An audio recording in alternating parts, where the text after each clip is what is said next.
Bonjour, et oui, c'est les vacances. Et ce qui dit vacances veut dire top. Parce que j'avais promis que pendant les vacances, je ressortirais des tops. C'est pas tip top tout ça. Bon, avec ce jeu de mots de qualité, aujourd'hui, on va faire un petit top. Le top 10 des adaptations filmiques complètement nulles, on doit dire même complètement foirées. Attention, spoiler, ce top va pourrir violemment. Spoiler, j'espère pas trop, mais t'as de spoiler un peu. Donc si vous aimez les films ou que vous voulez les voir, double lol, ne regardez pas cette vidéo. De plus, je rappelle que ce sont des choix personnels. Donc, je vous conseille amplement de regarder vos lamentations d'un Nina, il y a pire, parce que je vous rappelle que je m'en bats les cacahuètes. Voilà, sur ce, bisous bisous. Je vous rappelle quand même que je vous adore, mais qu'avec ce top, j'ai ma dose de nanar pour l'année. Donc je suis un peu remonté. Sur ce, commençons ce superbe top. Je sens que je vais encore en prendre plein les fesses. Bon, numéro 10, le film live action remake Le Roi Lion. Bon, Le Roi Lion, l'histoire raconte l'histoire de Simba, lion fils du roi Mufasa, neveu du roi Scar, celui-ci donc Scar, projet de tuer le roi pour devenir le king de la savane. Scar va profiter du jeune âge et de la crédulité de Simba, Peter Approved, pour tuer le roi et faire porter le chapeau au jeune prince. Celui-ci, donc le prince, va faire une idée stupide en s'exilant de la terre lointaine. Simba alors rencontrera Timon et Pumba, adoptant leur désormais célèbre credo Hakuna Matata et pas leur célèbre crado. Je te vois toi au fond de la salle. Suivi d'un tas de péripéties qui refera revenir le prince exilé et ses amis dans la terre désolée des lions par le règne despotique de Scar, qui va associer bien sûr par un affrontement légendaire gagné bien sûr par les gentils. Ne t'en pas un Disney. Bon, le film a beaucoup de défauts. Scar a été massacré, l'instant d'entre son impact, Rafiki n'est plus que cynique, Gunamon Rafiki c'est un sort un peu black qui est un peu pop, qui court un peu partout, qui est un peu sage. On dirait juste un vieux sénile, bon pour les pattes, qui est en train de complètement perdre la boule. C'est un peu dérangeant. Et bon, à part ça, les films sont quand même super, parce que bon, les personnages sont géniaux. Il y a même des clins d'œil à un autre Disney. Enfin, un Disney précédent, c'est La Belle et la Bête. Et surtout, la chanson Hakuna Matata, normalement, il y a la fameuse scène où Timon coupe Pumba en mode non, pas devant les enfants. Là, Timon laisse faire, moi, tu m'as pas arrêté. Et là, t'as Timon qui répond alors à force, j'en ai un peu marre, quoi. Chaque fois, je te le dis. Genre, il réadapte un peu en mode les gars, on a grandi, on est plus enfants, donc c'est bien. En fait, le film a un peu la petite valeur de l'échec. Parce que bon, il est bon, il y a juste quelques petits ratages. C'est un peu l'échelon zéro, quoi. C'est un peu le. C'est le moins pire.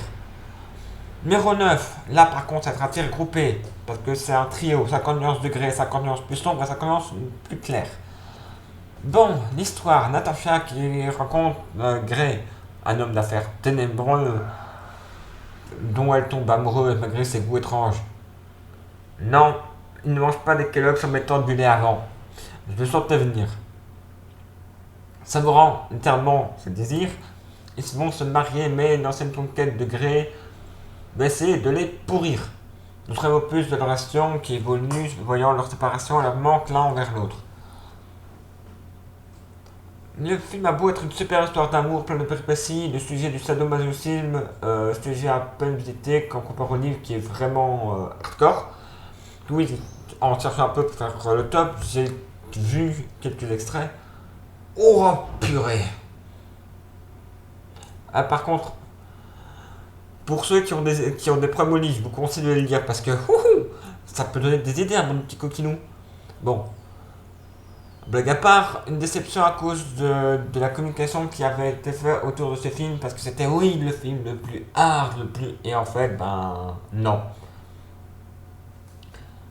Numéro 8. Les Avengers, tous. Non, je déconne. Je me laisserai jamais des blagues, mais bon. Numéro 8, sérieusement, Donjons et Dragons. La première étape, c'est que l'empire mythique d'Iser est menacé par le chaos et la princesse Salina refuse de céder son célèbre maléfique Troufion. Troufion, on l'appelait Troufion, le méchant, parce que je n'avais vraiment une tête de fion. Donc Troufion veut le sceptre, mais oh là là, il ne l'arrive pas. Mais soudain, un instrument terrible se prépare et seuls deux jeunes voleurs, Snail et Ridley, accompagnés de Marina, une novice très puissante de la congrégation des mages, ont une chance de sauver le monde. Dans surface des ruses, guidés par des manuscrits anciens, il faut faire naître l'espoir d'un royaume nouveau. Mais en fait, bien qu'il y ait des fauteurs au complot, aux traîtres et aux pièges, ce film a été un échec avoué par les réalisateurs, les acteurs et même les fans. Le film a été mal écrit, bâclé, avec beaucoup trop de raccourcis. Ce film a été une perte de temps et une insulte au cinéma ainsi qu'au JDR. Heureusement qu'une adaptation récente a sauvé la mise. Oui, l'adaptation récente de Donjons et Dragons est de meilleure qualité. Pourquoi? Parce qu'en fait, la première adaptation dont je parle là était comme si vous voyez des joueurs à une table de JDR. C'était catastrophique. C'était même pas plaisant à regarder. D'essayer, ça me suis cassé la tête. Numéro 7. Ghost Rider. Waouh. Alors, pour sauver son père, victime d'un accident, le casteur Johnny Blaze va vendre son âme au diable. Mais le marché a appris qu'il ne va pas courir. Humain la journée deviendra le Rider la nuit. Un chasseur de primes traquant les âmes échappées des enfers pour Mephistopheles, ou plutôt dit le diable. Mais lorsque Roxane est menacée, donc la chérie de Johnny, celui-ci décide d'utiliser ses pouvoirs pour tourner contre son maître. Le film est un échec commercial, l'histoire et le scénario sont inactifs, les acteurs sont inactifs, des grosses facilités scénaristiques, ça ne respecte pas le comics, ça a été allumé, descendu, encore et encore. Je sais pas quoi dire à part fuck, quoi, ça peut être une bonne adaptation. Malgré que bon, on doit dire quand même que le 2, il y a quand même des moments bien drôles. Mais bon, ça ne sauvera pas le film. Numéro 6, des films Percy Jackson. Un demi-dieu qui sait pas qu'il est demi-dieu cherchant des artefacts à travers tous les films. Fils de Zeus, ouais, et ennui total au rendez-vous, ça c'est sûr. Tout scénario répétitif, des cités grosses comme un minotaure qui laisse même Méduse de marbre. Tu es un demi-dieu, je suis un quoi? Tu dois trouver ça. Oh là là, je sais pas où il est. Fouille dans tes poches, espèce de nœud. Désolé, hein, mais ce film, autant les bouquins peuvent être intéressants, autant là il y a des trucs qui sont coupés, des trucs qui ont été ajoutés, des personnages dont on s'en fout, où ils doivent essayer de les rendre intéressants. Battance de couilles. Numéro 5. Green Lantern. Alors lui, un terrien Hal Jordan trouve un Green Lantern à l'agonie. L'anneau de ce Green Lantern va choisir Hal et celui-ci va commencer sa formation qui est chaotique en tant que Green Lantern, c'est une sorte d'unité spatiale pour protéger les planètes. Autant normalement dans le comics, on voit ces galères machin, là dans le film on a Kilowog, donc un de ses premiers entraîneurs, il en fait des tonnes. Le méchant qui en fait a poussé un sépaраteur Sinistro, il est juste débile, il est nullement signé, donc il aurait pu l'appeler Sinistro. En fait, c'est le manque d'enjeu, le manque de charisme, le manque de scènes mémorables qui rendent la production si mauvaise qu'en fait, il est que d'un mauvais terme. Les dialogues, au même titre que le scénario, que les scènes d'action, en fait, tout est mort. Honnêtement, le film est oublié, mais tellement nul, en fait, il faut même savoir que l'acteur qui interprète Hal Jordan, donc Reynolds, va se moquer allègrement de son rôle dans Deadpool en disant ceci. Pas de collant vert en CGI. Il se fout de sa propre gueule en disant pas de collant vert. Numéro 4. Dead or Alive. Adapté du jeu de combat que l'on ne présente plus. Alors le film, c'est des grosses poitrines qui se balancent et les calculs physiques représentent probablement 50% de la puissance du calcul total. En fait, les jeux sont amusants. Mais sauf que dans le jeu, bon, ok, il y a aussi des grosses poitrines, mais c'est du combat. Alors que la distorsion graphique, c'est Lace Candy, c'est vraiment, il y a des missions, mais c'est tout, quoi, le problème s'arrête là, il y a des missions comme dans le jeu, point. Il y a de la baston et des missions, comme dans le jeu, point barre. Alors, s'il aurait appelé Dead or Alive Beach Volley, les audiences étaient moins élevées, parce que oui, la plupart du temps, il y a de la baston, mais 3/4 du temps, on voit les filles à moitié à poil vers du beach volley. Le film, en fait, c'est littéralement des combats, des filles en petite tenue, du combat, des seins, un scénar comme dans Pato, des nichons. fuck yeah, le bon film de bouffe. Je sais pas quoi dire à part. Ouais. Vive les grandes émissions. Même moi, hein, j'ai mon cerveau qui. Pour le numéro 3, là par contre, on va taper fort. Parce qu'on arrive dans le top 3 des nanars. Là. Enfin, nanar. L'adaptation live de Death Note.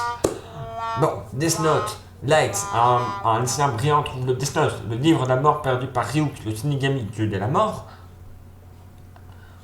Là, il va se donner la mission de purifier le monde et devenir une sorte de dieu pour ce monde parfait. Il se fait nommer Kira.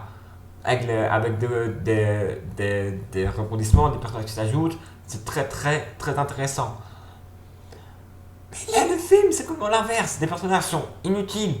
Des erreurs de casting. Parce que bon, Light, normalement, il fait noir, machin. C'est un personnage brun noir, c'est un personnage assez mystérieux. Là, c'est juste un kéké de crétin d'intello. On mettra vite fait sous silence l'utilisation d'avoir vraiment employé une. J'arrive même pas.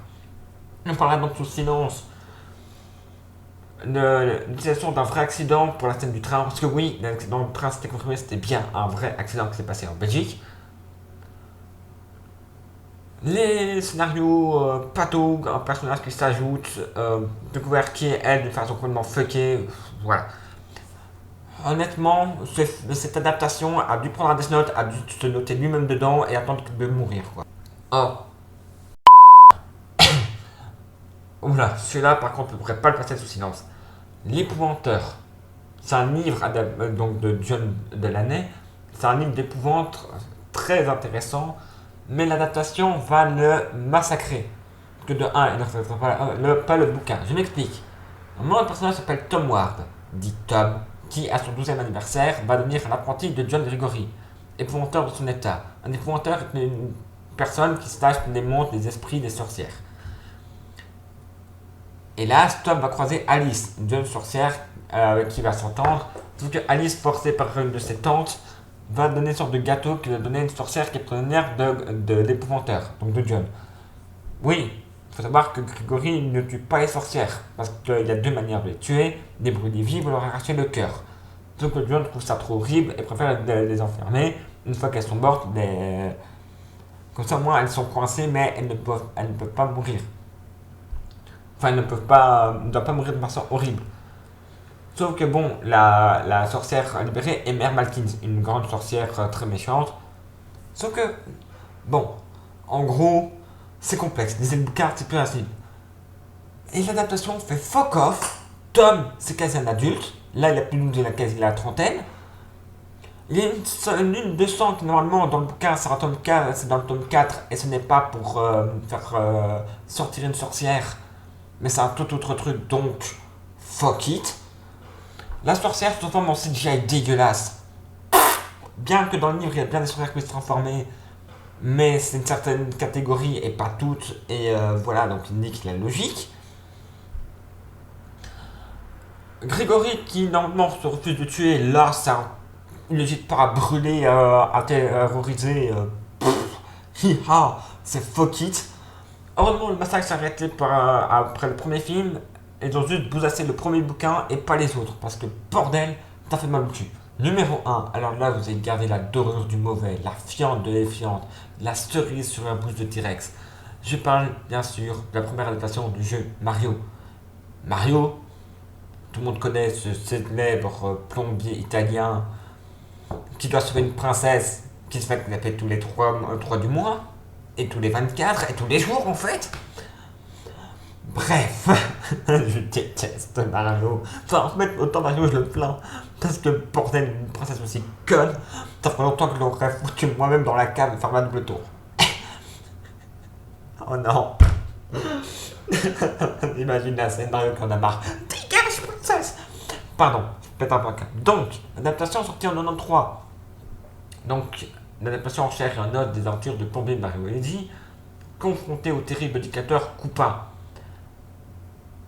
Régnant dans un peuple constitué de mi-humains, mi-dinosaures et d'un guitariste qui est censé être Todd. Oh purée. Pourtant le casting est impressionnant. Bob Hoskins, John Leguizamo, Dennis Hopper, mais tout est pour l'échec. Scénario improbable, l'élément trop brutal de l'univers du jeu, d'acteurs en roue libre. Comme Jurassic Park sortait dans cette note-là, tous les dinosaures ressemblent à des foutus raptors. Et bien sûr, pour enfoncer le clou, pour l'achever, les Goombas, donc ça, ces créatures-là, ils ont des têtes pas probables dans le film. Ça ressemble à rien. Oh, c'est mauvais. Le film est inclusant à échec critique et public. J'ai envie de dire merci de la version récente du Sauver la Mise. Parce que oui, il faut dire, la version animée qui est sortie maintenant. Enfin, qui est sortie maintenant, qui est sortie maintenant il y a quelques temps, mais vous voyez, la version de 2000 et quelques fait beaucoup de bien. Bon, sur ce, je dois vous avouer que ces films-là, quand on va un jour faire des critiques, je sens que vous allez me les ressortir. Donc je vous remercie pour en avance. Je sens que vous allez bien vous en profiter en mode tiens, tu te rappelles, t'avais parlé de ça. Et ben vous savez quoi? Bonnes vacances à vous. Moi, je vais profiter de mes 2 mois pour essayer de m'attendre au pire avec vous. Allez, sur ce, à bientôt et bonnes vacances.